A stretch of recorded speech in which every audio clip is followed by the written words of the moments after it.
Hello and welcome to Full Disclosure, a podcast project conceived entirely to let me spend more time than I'd ever get on the radio with interesting people. Actually, Gabby Logan, you've probably done more radio than I have over the years, but welcome. Thank you very much for having me. Broadcasting legend, writer, frustrated gymnast. Crammed a lot in, and you started very young as well. But I was struck by the fact that when you were very, very young, you moved around a heck of a lot. Yes, we had a quite nomadic existence. My dad was a footballer, and that meant every now and again he'd get sold and we'd move on. Oh, I say we'd move on, he would move on first. Yes. Because in those days there was no transfer window, so you could move at any time, and he would get sold. And obviously my parents knew that was in the offing, but they wouldn't necessarily share every potential offer with us because we were kids. And then my mum would pack up the house and we'd move on a few months later. Gosh, and I mean, quite the younger you are, the more uprooting it is in a way. But I think you get used to it as a kid, and you get used to starting again. And we had there were three of us born within 3 years of the older three kids, and we had our little gang. We'd go into a new school, we'd make friends, and we'd kind of get. And I think it's probably made us all quite adaptable. And my mum dressed it all up as an adventure, so it was never a sense of being fearful for what was coming. It was always excitement about what we might find, and that included moving to Canada. So moving countries. And my parents were still only in their late 20s, early 30s when we did that. So young. It's mad, isn't it? Yeah. I've seen your mum described as the original wag, which she likes that. Oh, she did like that. I just wanted to check. She's still, so some of the Leeds United legends of that era, Peter Lorimer and Eddie Gray, and their wives were all friends. And even when a couple of them got divorced, and they in their 60s kind of rekindled their friendships, and they go out for dinner, and they did enjoy kind of calling themselves the original wags. And I think that was partly because Don Revie, who was the manager of that very successful Leeds United team, he encouraged that whole kind of camaraderie between the wives, because he realised that if the wives were happy, he was more chance of kind of keeping a very happy ship with the players. And so he did a lot to nurture that. Quite ahead of the ahead of the curve, wasn't definitely. It? Really? Yeah, he'd send flowers to the wives. He'd make sure that everybody was happy at home, and then they'd be happy on the pitch. So, how old were you then when the peripatetic bit started? I think I'd worked out recently that I'd lived in, because I was talking to my kids who've had a relatively stable upbringing in comparison, that I'd lived in 3 houses by the time I was 4. Gosh. And we moved to Coventry on my 4th birthday. Right. And then we moved. He moved a bit then, and then we stayed, and then he moved to Tottenham, but we tried to move to London, but even then my parents couldn't afford it, because it's incredible, that. Isn't it? Because imagine a Premier League footballer not moving to London because they couldn't afford it. And my dad and mum realised that the house they were looking at was getting so far out of London, they were almost at Coventry where he was currently living. So they decided to stay put, and he'd commute, and then we moved to Vancouver. And so by the time I got to secondary school, I'd been around quite a bit, been to a few different schools, and that's when my mum put her foot down and said, right, we're back in Leeds now, which is where she was from and where he'd started his career. So she said to him, you move now, and we'll stay. We'll be the kind of, the fixed kind of cog in this wheel, and you just keep on moving. Was there an awareness of for people who don't know, your dad is Terry Yorath. Was there an awareness of him being famous when you arrived at new schools? Yes, because especially in those days, the football team that he was at was kind of the centre of the community, and so people were very impressed by having a footballer's family in the school, and but that didn't always work out, because obviously footballers teams don't always win, and so when the teams lose on a Saturday, and it traditionally was a Saturday back then, on Monday morning you'd get it in the neck from some kid who was a season ticket holder. So we were kind of known, but I don't know, I suppose because we'd always been brought up with that, we didn't feel special. We went to regular state schools and kind of had a very normal childhood. We weren't going on holiday to really flash places or doing really flash things like you'd expect from Premier League footballers. People will find that quite hard to believe, won't they, younger people? My godfather was the News of the World's football man in the Northwest, actually. I'm sure he knew your dad, but he saw the change, and so he would still be dealing with some of the old lads who'd turn up on match day for a few £100. Yeah. But they were, introducing fans to players who could buy and sell them by the end of breakfast time. And your dad missed out on the money years. Yeah, I mean, he had a nice life. Of course, but it was like a normal job. Yeah, from his family's background, which was very, very working class Cardiff council estate, and his mum had 5 jobs to keep everybody fed, and his dad was a docker and then ran a working man's club. From their lives, he'd made it. He'd gone off and he bought his own house. They didn't own their own house. So to them, he was very, doing very well and very well off. And we did have bit more exciting kind of lifestyle than the average. My parents did there were pictures of my dad and mum meeting people like Tom Jones at concerts and things, and around the house. And when I was a kid, I thought these people were our friends, because around my friends' houses, the photos were their family and friends. And so I was always very surprised to learn I didn't know Rod Stewart. Uncle Tom. Yeah. So they did have a lovely life that afforded them possibilities and opportunities. And Dad, being the captain of wherever he went, he was also in that position of being a little bit exalted from the team, especially kind of at Wales, but it was really quite normal. And a lot of Premier League players I know now, their lifestyles and crazy. Their kids' lifestyles, it's crazy. Did he have a car with his name on the side? Did he have a sponsored car from the local garage? He had a sponsored car when he was a manager once, but it didn't thankfully have the name. But I later, when I was in local radio, I'm ashamed to say I had... Don't be ashamed, it's my dream. I had my name on the side of the car.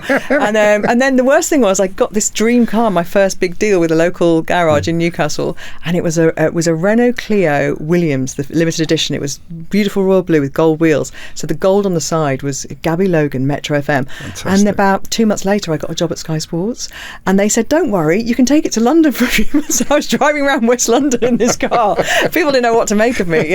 Highly embarrassing. Well worth saving up for my own car. I think you did the Metro job partly while you were a student, didn't you? Yeah, most of the time I was a student, I had the job. Not the big job, which was my breakfast show kind of breakthrough job when I graduated, but I started off learning how to compile and read news bulletins, and then once I'd done that for a while, they offered me swing shifts on shows, usually in the middle of the night, always in the middle of the night. We've all done that. Very early mornings, very late nights through my whole student years, and then they offered me the breakfast show just before I graduated.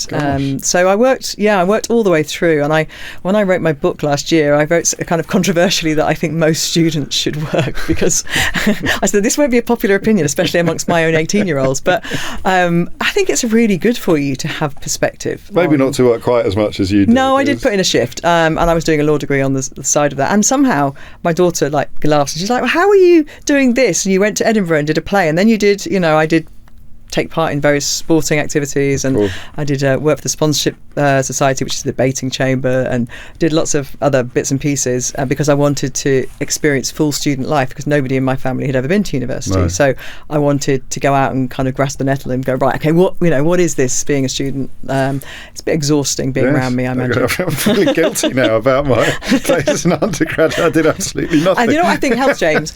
I went to university as a non-drinker, really. Really? Yeah, I wasn't really into alcohol. I developed a taste for it probably afterwards. Well, you did marry a rugby player, so that was later down the line. And I think because of that, I just didn't. I seemingly had more time than other people. It expands to fill all the time it's amazing available. How much time alcohol takes up. I love it. Were you a good? Let's go right back then to primary schools, plural, I suppose. Were you a good student? Did you shine in class? Conscientious. Yes. Yeah. Okay. And where did that come from? Maybe being the eldest of a busy family and wanting to, and also somebody who's always in a bit of a rush. I wanted to always finish my work first, and I used to think that was because I'd get some reward, but usually it meant more work, didn't it? And or go help these kids over here because they haven't finished yet. And I think there was also an element of self-fulfilling prophecy from my parents telling me I was a smart kid, and so I wanted to live up to this mantle of being the one that was clever, and I really enjoyed school. I was very lucky because my husband, we probably get on to him, he's really dyslexic, absolutely horrific experience of school, and that was one of the heartbreaking things hearing when I met him, his story, because I just had this really halcyon kind of lovely experience and skipped into school every day. And as I said before, these weren't kind of really big special schools that you know the names of. These were just lovely little local schools and great teachers. I think that's the thing you remember, isn't it? Yes. The people.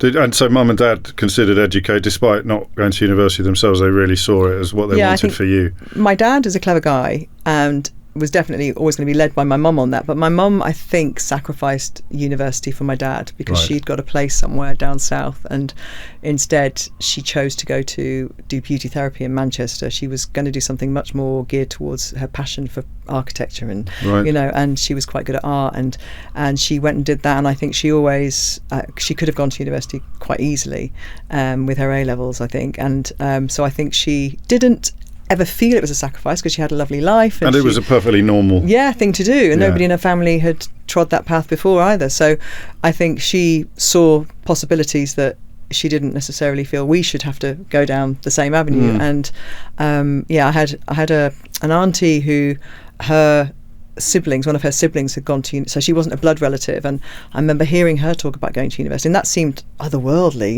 It was like something out of a novel. I hadn't met anybody, and that sounded very exciting. And so I suppose my mum encouraged, once I had that little idea that it was something I might want to do, she'd say things to me like, well, you shouldn't give up the cello because it's very good for your CV. and I would always think, and I look back now and think, how did she know about a cello being good for your CV? Did you give up the cello? Oh yes, most instruments gave me up after about 1 grade, or the teachers. There's a jack of all trades. Violin, cello, guitar. All the teachers disappeared after 1 grade. Oh, we're not available anymore. Yeah. Were you competitive? Yeah, highly competitive family. I just with each other and at school. Yeah, with each other. It was nurtured, I think, by my dad, who was very competitive, and he would pit us against each other, really ruthlessly after dinner games, in the garden. And we lived across the road from a running track when we were in Canada, and I remember him staggering us for our races. And really? And I, being the eldest, was in the worst, what appeared to be the worst lane, and couldn't understand why I was being penalised like this. I was 9 years old, and remember having a tantrum about it. And my sister, who was probably more athletically gifted than me, 11 months younger, would beat me. And he would then, if you're all's fair. Yeah, so there was definitely a healthy competition. And so I presume that you saw more of your dad than most people your age did. In a strange kind of way, in a bit of a paradox, because on the one hand, he was never around in school holidays because the pre-season started before the school holidays, had begun. So we didn't really get summer holidays, and he'd go away on pre-season training, or he would be away with Wales. But then on a daily basis, if he wasn't playing away midweek, he'd pick us up from school. And so there were no dads picking up from school really at that stage in the early 80s. So we saw him in different bursts, and we were very kind of aware of that, I think, because I remember my friends down the road who we shared school lifts with in Coventry, their dad was a bank manager, and they didn't see him Monday to Friday. And then we had this guy at home who who had to rest a lot, of course, because he's a professional sportsman. So there was that other part of it was your dad's having a nap, which again is a bit strange, isn't it, that your dad would be at 3 o'clock. He's 30 years old and in physical perfection, and he's having a nap. And so, I mean, a very sporty household, and a sense, despite the interest in education, that sport would be an option for you, because you got into gymnastics quite early. Was it tennis first? So we should go to Canada then, shouldn't we, now? Yeah, so how old were you then? 10 years old. And the thing about we were in Vancouver, which is possibly one of the most stunning cities you could ever wish to live in, with everything there for you in life. You've got water, you've got mountains, fresh, beautiful air, you've got the Canadian kind of laid back way of life. It was just a beautiful place to live as kids, and sport was abundant, and every area had this recreation centre which afforded kids an access to all kinds of sports, indoor things in the wintertime like ice hockey and skating, but trampoline lessons and roller skating lessons, and it was all about 20p, so the access was for everybody, and we just did everything. My mum would what are you doing this week, and we'd all be in clubs every day trying sports out, and then school we were doing loads of sports, and weekends my mum for the first time in her life got into running, and she would do sport. She's never been Mrs. Active, or she wasn't really massively into sport, and it just was such a brilliant way of life. And I picked up tennis there and had a best friend at school who was good at tennis, and we just played tennis all the time, and I loved it, and I wanted to be a tennis player. And eventually when we came back to England, we moved to Leeds in the middle of autumn. Well, it was October time, September, October. There was no indoor tennis centre. No, cool. There were local park courts at Roundy Park which shut up in pretty much September time. They took the nets away, and so tennis, my mum said, oh well, next spring. And I was like, next spring? I mean, this is my dream. I've already probably given you the impression of being quite a kind of focused child. Yes. And so I just used to hit the ball against a wall all day long, but that wasn't going to be enough, and so I followed my sister to gymnastics, which she had really gotten into, and it was very much an accident, and probably not the right sport. If you were at the time picking a sport for me, you'd have said this might be better, Okay. But I think I just got my teeth into it and really enjoyed it. So and excelled at it. Yeah, I did all right at as we would gymnastics. expect. Yeah, so far, judging by the life. So you represented Wales, I think. Yeah, and Great Britain, but Wales at the Commonwealth Games. And what were you doing? What does this rhythmic? So rhythmic gymnastics is the one with ribbons and balls and hoops and clubs. So it's very balletic, lots and lots of hours of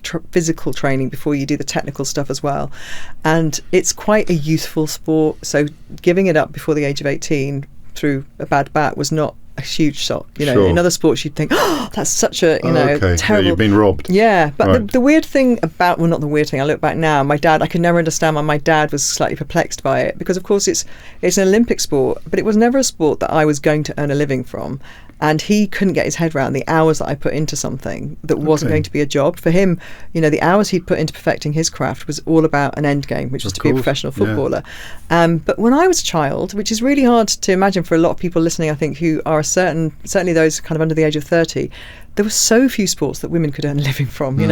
You could earn a living from tennis. You could probably earn just about a living from golf, but the women's tour was probably just kind of going, team sports. You would not have earned a living from football or rugby or cricket or, certainly netball, which was a school sport that I played, or hockey. Athletics. It's mad, isn't it? Yeah, and you could probably just about make a living. Fatima Whitbread might have been making a living from throwing a javelin, From her commercial work, So, of course, I didn't think about sport as being a job. For me, it was always just a passion, and same with my sister. So ironically, she went on to join Cirque du Soleil, so she inadvertently made a living out of what she did in a gym. But I just loved it. So when I gave it up, it wasn't with a feeling that, oh gosh, that was going to be a career. What did you get out of it then? Because I don't know that I'm quite where your dad was, but you're somewhere in between. Yeah, I kind of would have wanted some sort of, but I suppose winning things. I think in a camaraderie from being in that fantastic kind of training environment, meeting people that I still call some of my best friends. I'm going to have dinner tonight with one of them, and we've been friends since we were 12. We're godparents to each other's kids. That's lovely. Amazing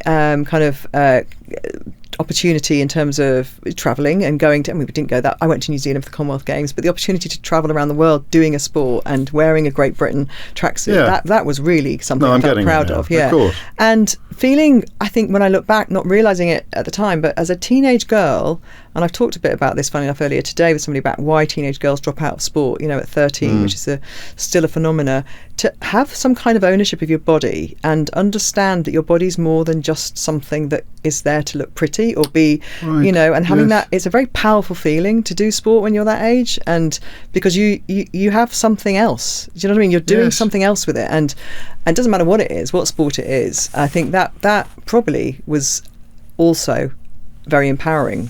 Although you wouldn't have known that at the time. I wouldn't have assessed it in that way, and given it deep thought. But I've looked back now and realised that was something. That was definitely something. And makes perfect sense, doesn't it, when you put it like that? And I really, I don't know what more we can do to try and keep girls in sport. What is the main reason for that? Is it?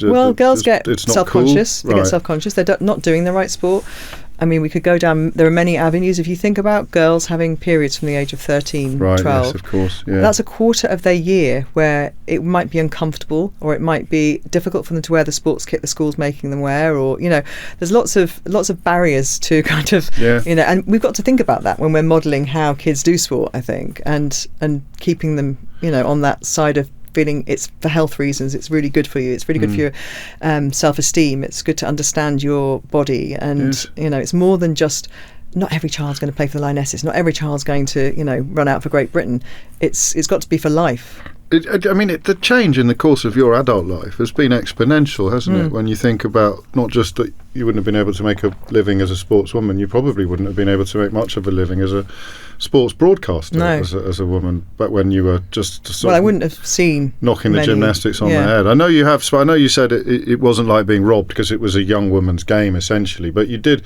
I have seen you say something about not thinking you'd ever find anything that fulfilled you as much. I think when you're lucky enough at the age of 18 to have done something which has given you such huge highs, and training's really hard and competing is really nerve-wracking, but then the euphoria you get afterwards and that sense of achievement, it's very hard to put that into words at that age. What else was I going to get? Because you were on the biggest stage for that discipline. You were on the biggest stage as well, training with the best people and all that. So it's very hard at that age to imagine that you'll ever feel that again. It's a bit like losing your first love. You remember your first heartbreak, and you can't imagine how you're ever going to feel this way about anybody else again, and how and that was a bit how I was, and it took me a good year to get my head around the idea that life has something else. It's not over. I did search for another sport for a while because I thought I had all this training in me. So I used to go down to the local swimming pool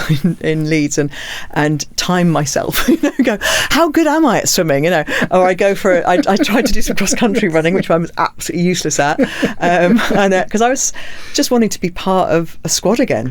Part of a team again. I had some great friends. It wasn't like I just invested only in sport. I had lovely friends, but I felt like that was the thing that made me different, and I just didn't want to, follow the tribe always. Well, it's interesting you say that, because I was thinking just then, literally as you were speaking, that none of what you've described sounded as if you were seeking approval from anybody else. It sounds as if it was an entirely self-directed enthusiasm. It was what I get at you, because the amateur psychologist would say you were trying to impress your famous sportsman father, but he found this particular enthusiasm ridiculous, and B, nothing you've said speaks to anybody's interest except your own. It was and also, see, my mum, not coming from a sporty background herself, somehow had this innate wisdom that when all her children were busy doing sport, that was going to be a good thing for them. And she couldn't maybe articulate it at the time why that was, but she now talks about with her grandchildren the confidence they get from sport, the leadership skills, the ability to adapt in situations and understand pressure and rigor, all those things that sport teaches you. And so somehow she kind of got that, even though she hadn't had a really sporty upbringing, and probably saw what it was giving us. And she wasn't by any stretch of the imagination a touchline mum. She'd literally drop and go. She didn't come to any competitions. She didn't sit there and live vicariously through us. I see it all the time with parents on touchlines and and various things my kids do. You can see the parent literally living their life through Absolutely it. Awful. But she was not that person, but she did realise and recognise that something was happening with her kids. The four of us all did sport to a high level, and as long as we wanted to. So she was brilliant at facilitating. So she's played quite a heavy influence in your life, I sense. Definitely, yeah. I think her enthusiasm and she's got incredible spirit in terms of belief and positivity, and just a can-do attitude. I think I would say. I read that she became a football agent at one point. Yeah, she did. Which suggests the can-do attitude in spades, doesn't it? Yeah, she had some quite interesting negotiations, and just in a world which was very male-dominated. Oh, yes. They were on the cusp of signing a young player called Ryan Giggs, and never heard of him. Don't know what happened to him. And his manager, Sir Alex Ferguson, has decided that perhaps that wasn't going to happen, because I think he'd earmarked somebody who might be his agent, right.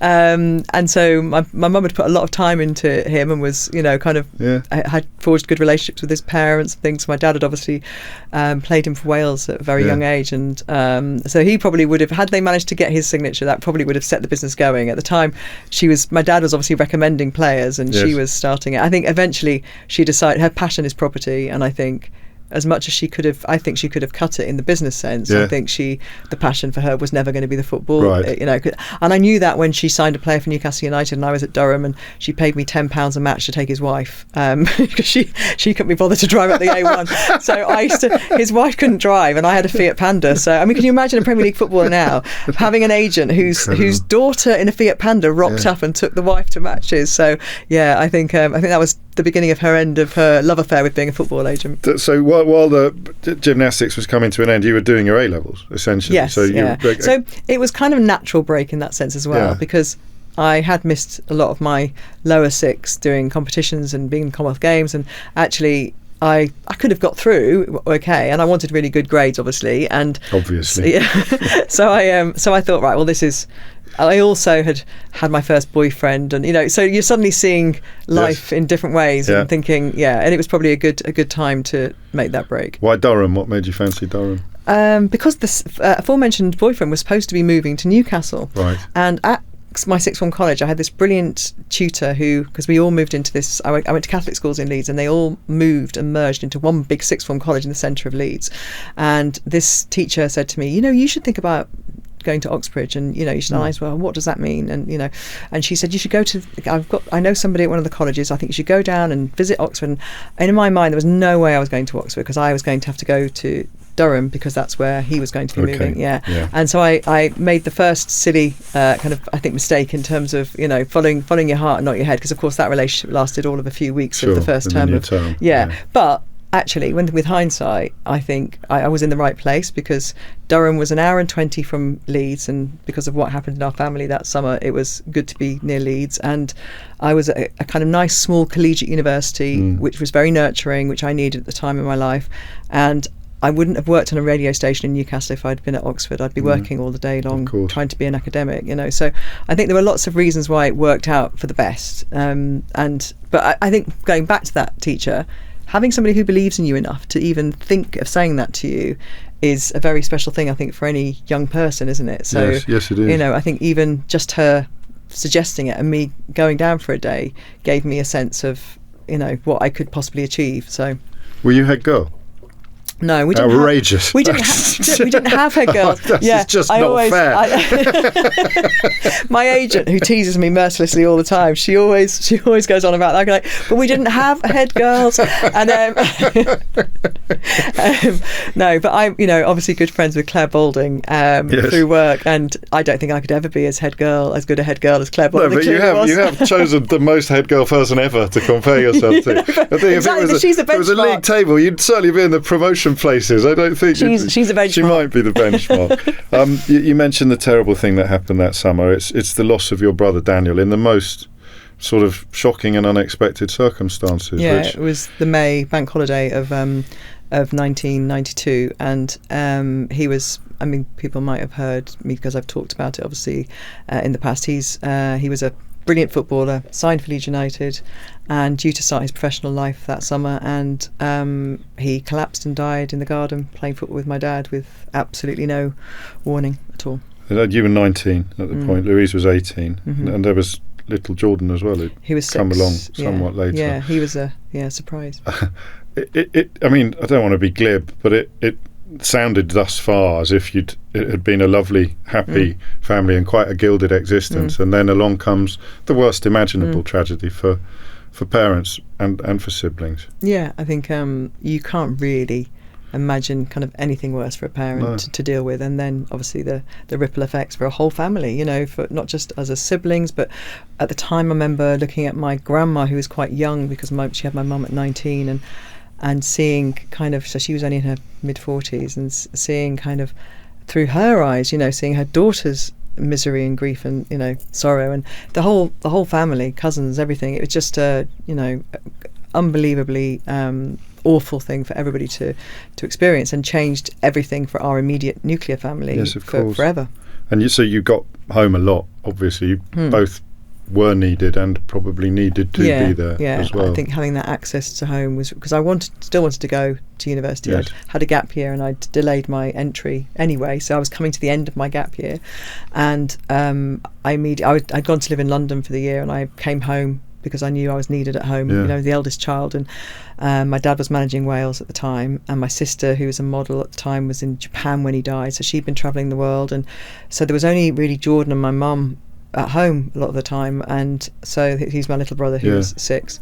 So I went home and felt I could be there and do as much as I could until I went away, and just having home so close was really important. Funny enough, I was just speaking today to a friend who tragically lost her husband at the end of last year, and their son's about to go up to university, and it brought back a lot of those memories actually, because he's struggling to kind of I think get his head around leaving his mum and leaving, because all the dynamics of relationships have changed, and nothing has reached any kind of equilibrium or any sense of normalcy yet. So it's a huge change. As we're speaking, this week is the week that a lot of people will be delivering their children to university for the first time, and it should be such an exciting and kind of brilliant time. It's also very sad. It's kind of parents are filled with kind of weird emotional mix, but obviously there was this added layer for us, I think, that something I'd wanted, we talked about it, something I wanted for a long time in my life.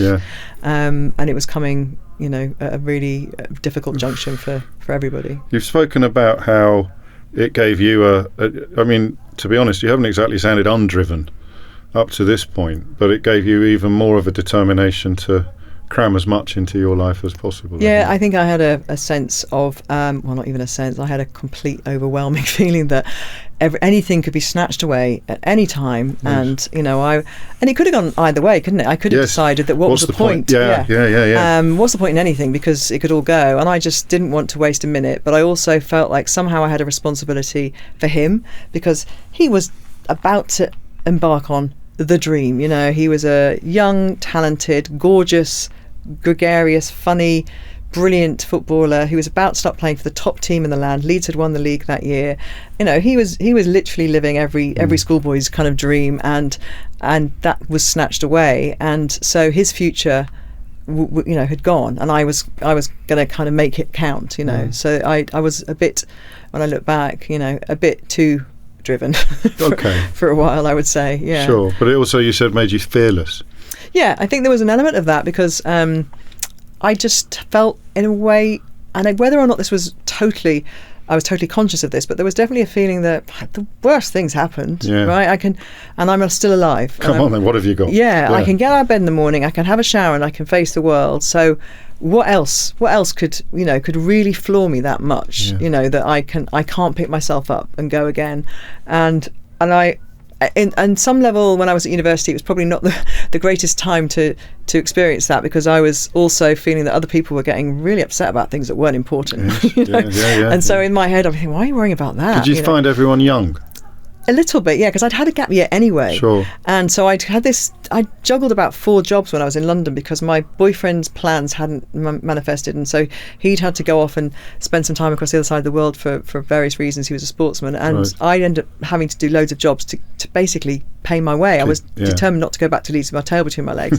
So I'd done all these terribly boring jobs, which had really made me want to go to university, because they were all just kind of hand-to-mouth jobs. And I was like, no, I really want to go to university. I think my mum was worried I'd want to stay. No, I'm definitely going. And so I arrived with that experience of the real world, paying bills, putting food on the table, paying my rent, sorting out my life, and arrived at Durham with that and the death of a sibling, all kind of as experience. So I did feel a little bit older than my years. and Durham, quite a rarefied environment as well. Was this the first strange environment in that respect, because there was a real division of the feeling that those who were very privileged from the top public schools in the country, and then those like me who kind of were from state schools, a lot of them in the north of England, actually, I think. Maybe the state school kids in the south didn't kind of venture north. And so there was a group of boys on my corridor who kind of christened themselves Northern Scum, who were from kind of, that's what they call themselves. And they were from kind of the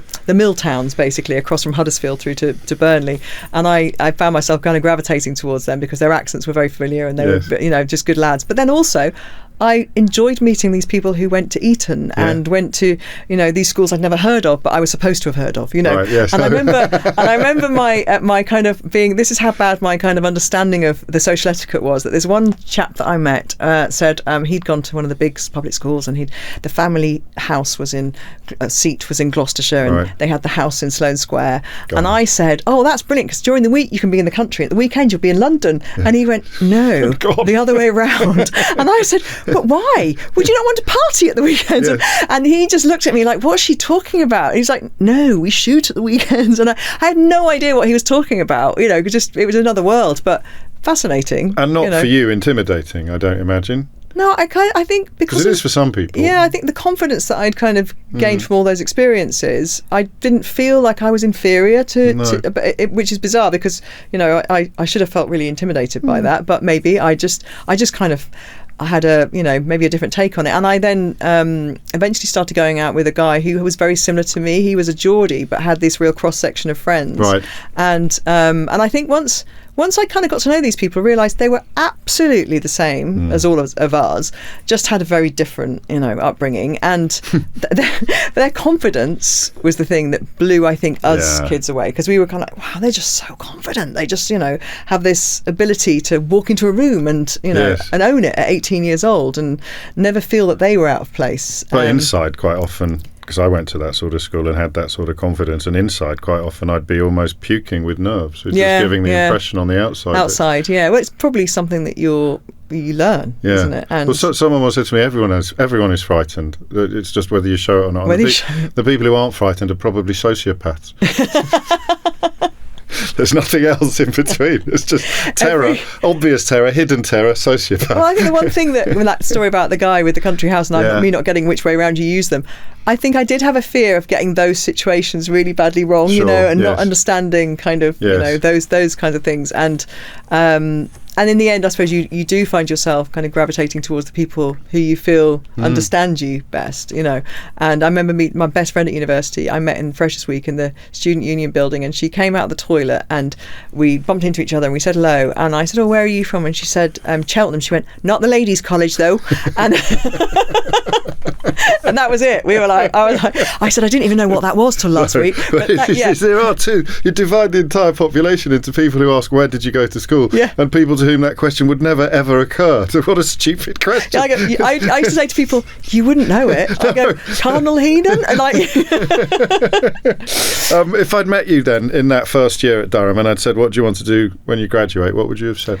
I would have said at that point, "I want to be a broadcaster." Oh, so when did that kick in? I was doing a law degree. When did that kick in? I think it was when I was 15. I was on Blue Peter as a gymnast, and I went into the Would that be Peter Duncan, Simon? That was Yvette Fielding. Oh, okay, a bit later. Yvette Fielding 15, and Karen Keating. And we were in the old iconic BBC studios, and me and another girl had to open the show live doing gymnastics, which was quite nerve-wracking, and going to this amazing building which I'd seen on TV all the time, and it just felt like if you were going to make some kind of sitcom or show about TV, that was how the BBC was then. You walked into that reception and there were people running around, from makeup, and somebody was grabbing, literally, oh, is that Parky? And it was so exciting, and the lights and everything, a massive studio, and I thought, this is a great place to work. Imagine working here, but didn't know what we do there. And I wrote to the producer of Blue Peter, a guy called Lewis Bronze, and said, "Dear Lewis, I was on the show and I'd love to work in television. What should I do?" kind of thing. And he wrote a letter back to the British Gymnastics Association saying, "Tell Gabby she should go to university," and didn't give me any kind of clue how to get into it. Years later, he got a production company. He got an MBE for producing something like 800 Blue Peters, and he had a production company that I ended up doing a show for, and I walked on set and he went, "Oh, you took my advice." So that was it. That was the moment. And so how did you make the... Well, I then started, my mum, back to her tenaciousness, and I don't know how she would say, "Well, you need to write to lots of newspapers and you need to write to radio stations and you need to just get experience." Oh, Mum, everyone needs your mum in their life. Yeah, I know. She was, and again, I was terribly scared writing those kinds of letters, and and I had lots of rejections, as you can imagine. But the Today newspaper existed at the time, and they offered me a 2-week internship on the sports desk. This is while you're at Durham? No, this was before, in my last year of A-levels. And you're, okay, right. In the summer in between. Yeah. And so I was kind of like, the sports desk. Now, obviously, when my letter arrived, the surname was probably recognised. Yes. And somebody realised who my dad was, and so they offered me the sports desk, and I was like, sports desk, because I hadn't, as we discussed before, I hadn't seen any women doing sport, and just because I'd been a gymnast didn't mean I wanted to be a sports broadcaster. So I worked on the sports desk and learnt what goes on a sports desk, and which was, you can imagine, something back in of a baptism. Those days, it was quite extraordinary, and but still didn't think that I wanted to work in sport. It was another good thing to put on my CV that I'd had this experience of working in a national newspaper, and carried on asking people for that experience. And then I met the controller of Metro in my gap year and said, "I'd like to work in telly," and he said, "Well, a lot of people start in radio. It's a really good place to start," and he said, "You should come and see me when you come to Durham." And armed with about 20 10-pence pieces, the minute my mum had driven off, and I kind of got to the phone and rang him, and he said, "Gosh, you're quick. When's Freshers Week over?" And I was like, "Next week." He said, "Well, come in next week when you've had a week to settle in," and he was really good for his word. He gave me loads of experience and training, and I suppose he was waiting to see whether I'd kind of drop off as a student, whether my lifestyle might overtake wanting to work in broadcasting, but he gave me that big chance. And what were you doing? What sort of... So at the beginning it was learning how to read a news bulletin, and not doing it for money for about 3 months. I mean, going in and just every time the newsreader had finished her shift, she would have to come through to me, give me the bulletin, and I'd go into a booth and I'd read it, and right, wow. And then, proper like an apprenticeship almost. And then I'd do the early morning Saturday and Sunday shifts, which were quieter, and they'd say, right, what would your top story be? Why would your top story be? And there were just me and her. She'd run the desk, and what would you put? What order would you put these stories in? And so this was kind of just the very start of it, and then go away and rewrite this story. And I liked writing, and doing a law degree, I did a lot of writing for that, and I enjoyed that. So you knew you were never going to be a lawyer? Did you? No, I still thought that was the backup plan. Right, okay. Yeah, that was plan B if things didn't work out. And it gave me a freedom actually on my degree, because a lot of people, when they do a law degree, they're looking for city jobs, and they do all those big modules which are to do with finance and corporate law, and I knew that even if I was a lawyer, I was not going down that avenue. So I did human rights law, public international law, labour law, sociology of law. Really interesting. I did such a fantastically interesting degree. I mean, it would have got me probably a pro bono job for a charity, but that was my Amnesty was my kind of dream job, and that was what I thought would be a great thing to do. So so I didn't do any of those kind of courses which would have earned me millions of pounds a year. And I mean, you clearly had something at Metro. You clearly put in the shift. I did take to it. I did take to it, and I enjoyed the whole atmosphere of the building. You've worked in radio stations, are very special places, and especially when you're in the community, like Newcastle's a really special place to live and work, because it's quite far away from anywhere. So there's a sense of kind of it being almost like the United Kingdom of Newcastle. An old colleague used to joke with me because they're they do feel very protective of their own, and every international and national story they would try and find a connection to in a really tenuous way often. But it was a very good time to be there from a sporting point of view, because Kevin Keegan had taken over Newcastle United, yes, of course. and it was a fun city to work in. So I think it was a great experience. So you had two lives. There was student you and worker you, and actually two full-time lives, I imagine it felt like. And they were very, the first summer holiday, I worked all the way through. They gave me a special project to work on, which was to try and do this, that was to do with getting communities together in the Northeast, which was nothing to do with broadcasting, So they gave me a special job, and I did, other bits and pieces that summer. And so they were really good at kind of, although he joked, the programme controller said that I was the only person that finished a shift and handed my invoice in immediately at the end of the shift, because I was a student. So I was like, I said, that's 60 quid is needed, I've got to get home. But the money actually was really liberating, because obviously, these were the days when obviously the government paid for your university education, but they didn't pay for your books and your living expenses. So to have that element of freedom was really good as well, just to feel like I had a bit of cash and I wasn't always asking for handouts, and it gave me a sense of being a grown-up, really. And were you developing a specialty now? Were you because you were doing the news?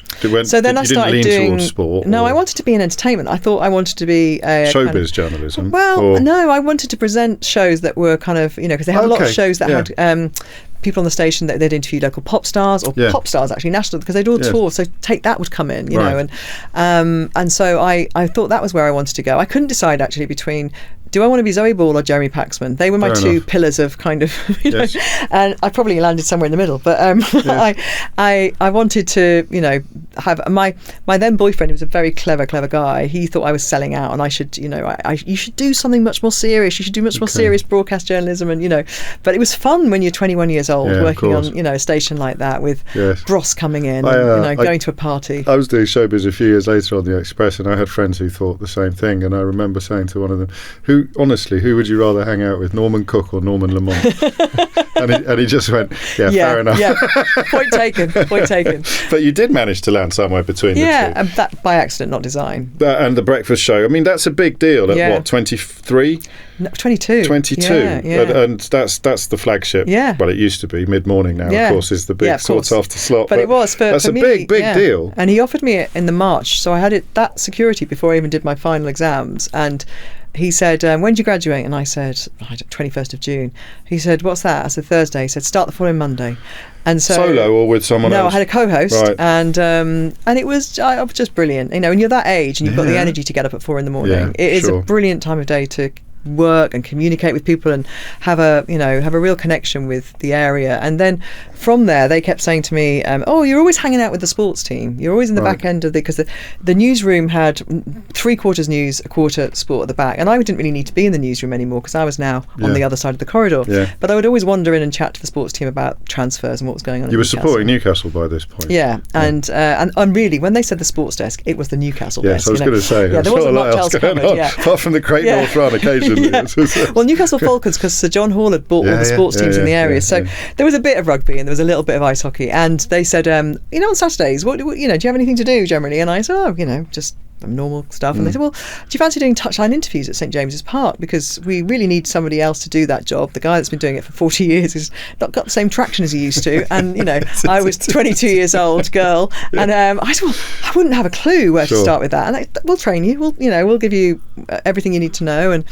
And it was just brilliant. I was like, I get paid to go watch Newcastle. I even get a parking space at the front of the ground. And it's sweet. And I just had the best time. Again, though, it was like a little Saturday gig that I just didn't see as being something that would lead to anything, But in a way, that's the job that combines both things, because it's proper journalism, but you're also talking to stars. Yeah. And so it was without me realising it, that, what everything had been kind of pointing towards. And then I suppose I was in a period of time where there was a slow opening up of there's certainly an opening up of channels and places to consume your sport, and Sky Sports had been going for a few years at this point, and they wanted some women to come and do sports news, and they saw me on the touchline doing interviews, and a cameraman was asked to give me Richard Key's phone number. Gosh. And Richard Key's then asked me to get in touch with Mark Sharman, who was the head of sports news, and I would come down and do a screen test. And it was honestly the most exciting, exhilarating few weeks, because I had to do all this without my colleagues at Metro knowing. I was I got on a plane, went down to Heathrow and got a cab to Osterley, where and I remember going in there thinking, wow, this is incredible. And it's like a flight deck, isn't it, or a spaceship for people who don't know. That was a state-of-the-art studio. And more so than the Beeb at the time. It looked really modern, behind big gates, and quite an austere kind of. I remember reading a journalist describing it as kind of slightly Orwellian, and and then I went in and did my screen test, which went well. Got offered a really great package to move, and had to go and hand my notice in. That must have been a bit difficult. It was, because so it's a personal investment in you from some. And of I these technically people. had, I think, a year left on my contract, because he'd offered me a 2-year contract. I'd only done a year. And he was really cross at first and said, you've got a year to go, Gabby. You know? And I remember when I was trying to pull out some legal terms like restraint of trade and things like that from my law degree, it wasn't going down very well. And then I thought, right, there's only one way to go here, and that's emotion. And I said, Giles, he had a daughter who was a bit younger than me, and I said, I can't remember her name, but she's called Livy or whatever. I said, what if Livy had an opportunity like this? And he just went, good luck. Damn you, Yoris. and he did eventually let me go with his blessing, and it was quite a leap into the unknown. It was, but I mean, it's an astonishingly. I'm glad you've established how much effort you put in, not just to getting these breaks, but also to maximising them as well, to making the most of them. But it is a frictionless glide in many ways. It is, because I was emotionally and kind of from a point of view of real hunger, I was ready to move on, because although it was only a year out of uni, it was still 4 years in that you'd place. Been at the station, which is it's a chunk of time at that age, and I was ready to just try something new, but I didn't know how that next stage was ever going to happen, because I couldn't imagine. I couldn't get an agent for love nor money, because I didn't have anything to give them. So, and I didn't really want an agent, because my mum had suggested, do people have agents? And I'll do it. I'll set up a media agency, and so I didn't know how I was actually going to make that step. So that found you. That was the way it happened, and thank God. And did Sky Sports live up to your expectations? What Sky Sports did brilliantly, and was brilliant for at that time, was, first of all, the sports news programme I did had very few viewers. I did 2 live shows a day. How much live TV experience, could you ever wish for so I was going on at 6 and 10 o'clock every night for half an hour doing these shows, and of course I would make some mistakes and things wouldn't always go to plan, but they weren't under the spotlight of kind of the scrutiny that you would get now. People wouldn't share clips of something. I was going to say, that's the thing, isn't it? Is that you wouldn't have...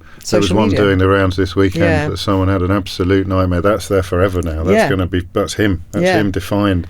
Yeah. It's, lucky. Yeah, it is. Yeah, I mean, I never had anything quite like that. No, nor did I, but still. But still, there were moments, anyone's ever like the time when, which my husband's favourite story, when we had a photo, this shows you how old this was, or how long ago, we had a photocopier between the two presenters, and instead of it breaking news coming on a screen, it would come through the photocopier. And so I was told under pain of death, whatever happens, you don't put your drink on that side of water. The photocopier, and I spilt water on the photocopier. And so I spent, my co-host was telling a story, to camera, and I was trying to mop the water up, but of course all you could see was my blonde head bobbing up and down. Oh, no. And and apparently my producer was in the office going, "What the hell?" But you said don't let the computer break. Priorities. It was all. So that's another brilliant apprenticeship. It's your second. So you've had the amazing radio apprenticeship, then you get the amazing TV apprenticeship. We're now approaching the bit where you become known, where you become a sort of public face, because after 2 years at Sky, you head to ITV. Now how sort of 1998, and still, I mean, not an obvious career path for a young woman. For a football show, because I was brought in by ITV to present what was the old St and Grevesy slot on the ball. And although I'd watched St and Grevesy as a kid, what I didn't realise as a young girl was how important this programme was to a certain generation of men. Right, yeah. And so to those men, me coming in to do this, even though my co-host was Barry Venison, former Premier League footballer, that was quite revolutionary. To the younger guys who worked on the show with me, it didn't seem to them that much of an issue, So you'd get these older hacks kind of writing, scathing things about Did it hurt? Women. Sometimes I questioned, whether I could do this, because I just didn't feel like I was ever going to have a fair crack at it, And you were alone. I mean, it's not as if you were part of a group. I didn't have a club that I could go and speak to. But I had a really supportive boss who brought me in, Brian Barwick, who used to be the head of sport for BBC, and his belief and faith in me that I felt like I had to kind of deliver for him, and I was learning again, even though I'd done all the Sky stuff for a couple of years. I was really still learning the trade, and I get a whole different genre of telly, that kind of Saturday Zoo style football magazine show. Yes, again a bit ahead of the curve, and I mean from that point on, really, you've ticked almost, I imagine, if you'd made a list of things that you'd do in your wildest dreams in 1998, you've now, in TV terms, done all of them pretty much. Sporting wise, things that I'd want, to. I mean, when I moved from ITV to the BBC, one of the great attractions of that for me was to work on Olympic Games, and to work on a home Olympic Games in 2012, because I was an Olympic nut because of my gymnastics background, and those kind of events, those big national kind of coming together sports events, even the Rugby World Cup when I worked on that for ITV in 2003 when England won, that was another of those fantastic moments for the country comes together on those things.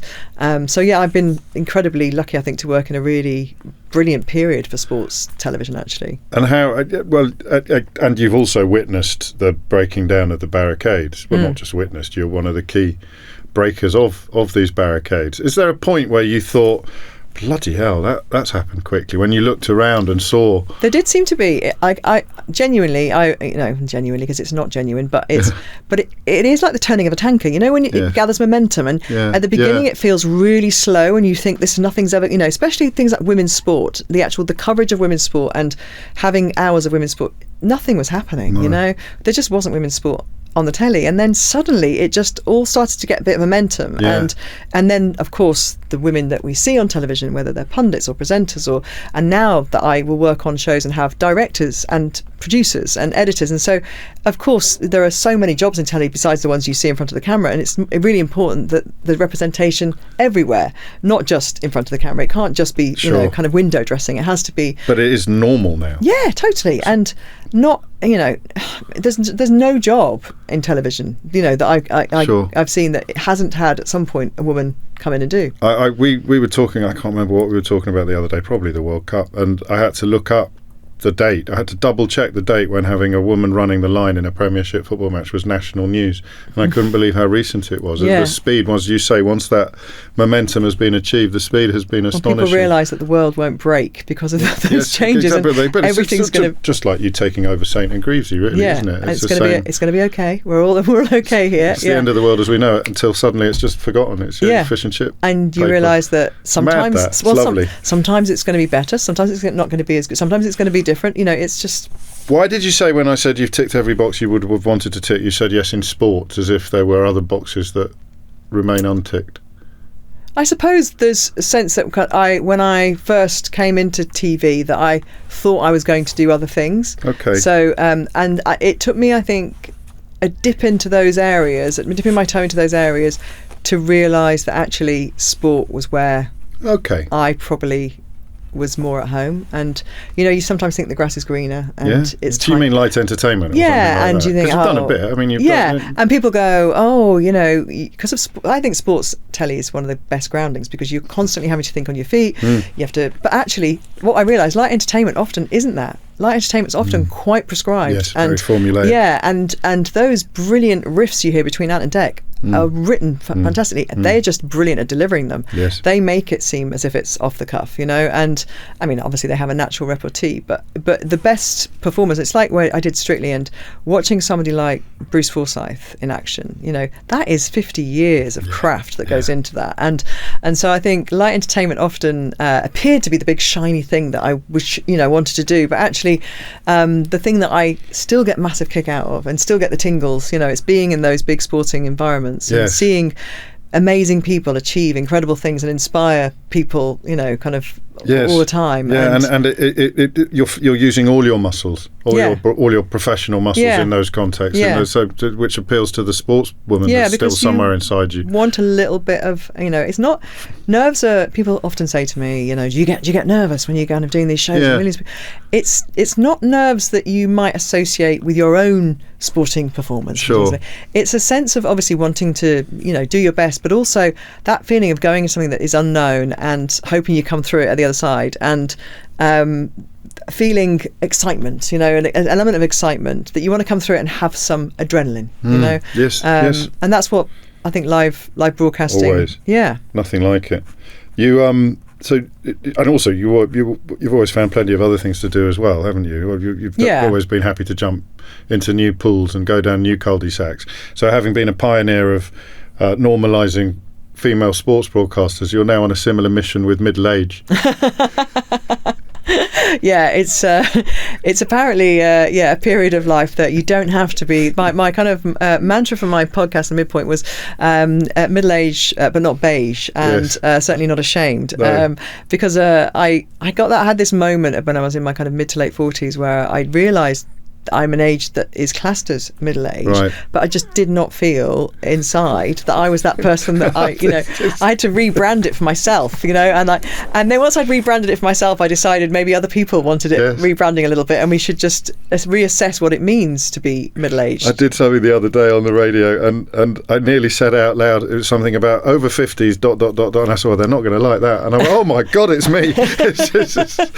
I am yes, that. Exactly that. So you speak to people about what's changing and what. And it started off kind of, I wanted to do the first series, I'm now on all the time, but the first series I wanted to speak to people who'd done things differently in midlife, and so that if you were listening as somebody who wanted to make a big change in your life, or give up one career and go towards something else, or whatever, leave a relationship, whatever it might be. So my first ever guest was John Bishop, because I knew John, and I knew that he had been selling pharmaceutical drugs at 39 but making a living out of comedy at 42. So I thought, well, there's a brilliant career change, and then I kind of let myself just go off that slightly tight kind of parameter, and just experiencing kind of or letting the listener experience these people kind of in their midlife journeys. And actually the thing that started to come out was, for women, it was about the menopause, which I hadn't even thought about when I started it, because I didn't even really know what that was. I was very naive to it, which is I think how a lot of women are. And that conversation has grown and amplified, and a lot of my female guests feel very comfortable, even though they are incredibly high achieving in what they do, they feel really comfortable talking about it, which I think is a real game changer, because if you make things taboo, they just kind of go underground and people don't know what's going on, and it affects everybody. Every middle-aged woman who's going through the menopause will have some kind of male in her life, whether it is a son, a husband, an ex-husband, somebody they work with, So I think men also kind of felt like, first of all, I'd get these people saying, well, men don't really need to know about this. I'm like, well, but I think they do, because they might wonder what's going on with their partner, So all those conversations happen. But we've got brilliant guests. In the next run, I've got Dara O'Brien on, and Lee Mack. Comics seem to like coming on and talking about their midlife. Reverend Kate Botley's coming on, and Julia Bradbury. And I've got such, I've just had such lovely conversations, and you know what it's like when you have a bit longer to talk to somebody. I have a vague idea.